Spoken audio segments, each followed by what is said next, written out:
Fala galera, paz esteja convosco. Eu sou o pastor Adoniran e hoje eu gostaria de falar um pouquinho com vocês sobre a maneira que nós enxergamos a Deus e irá definir como nós iremos viver a nossa vida.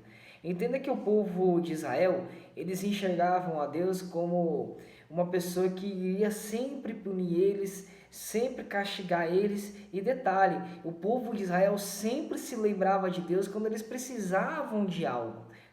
Diferente de Moisés. Moisés, ele enxergava a Deus como uma pessoa próxima. Ele queria sempre estar perto de Deus, ele sempre conversava com Deus, ele sempre se relacionava com Deus e ele tinha Deus como amigo.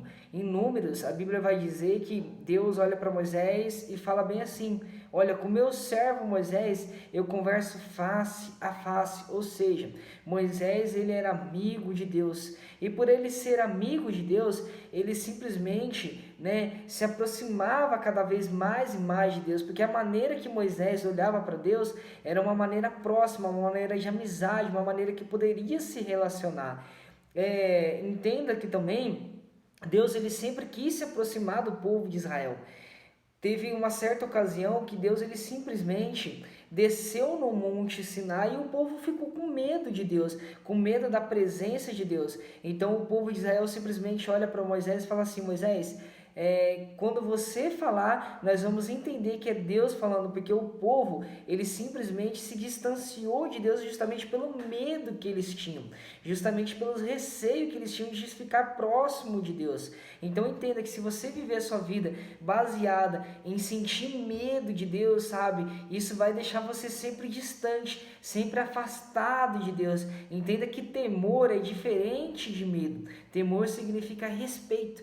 Porque quando você tem medo de algo, simplesmente você quer ficar afastado disso, você quer ficar distante. Então entenda que nós temos que respeitar a Deus. Quando Deus fala para nós que temos temor, é justamente para nós respeitarmos a Ele, sabe?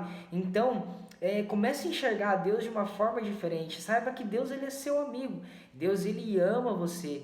Pois Deus, ele foi capaz simplesmente de enviar Jesus Cristo quando nós estávamos cheios de pecado, para nos salvar, para nos resgatar da morte, nos resgatar do pecado, justamente para nós ficarmos próximo dele, ficarmos sempre do lado dele. Então pare de enxergar Deus como uma pessoa distante, pare de enxergar Deus, sabe, como uma pessoa sempre que você tem que, quando você precisa de algo, você tem que buscar Ele. Não, pelo contrário, você tem que enxergar Deus como seu amigo, como uma pessoa próxima de você. Entenda que tudo que você precisa é exatamente seu, pois todas as bênçãos e todas as promessas, Deus, ele confiou em você. Sabe que você é filho de Deus e como filho de Deus você tem direito a todas a herança de Deus. Um forte abraço e Deus abençoe a vida de vocês.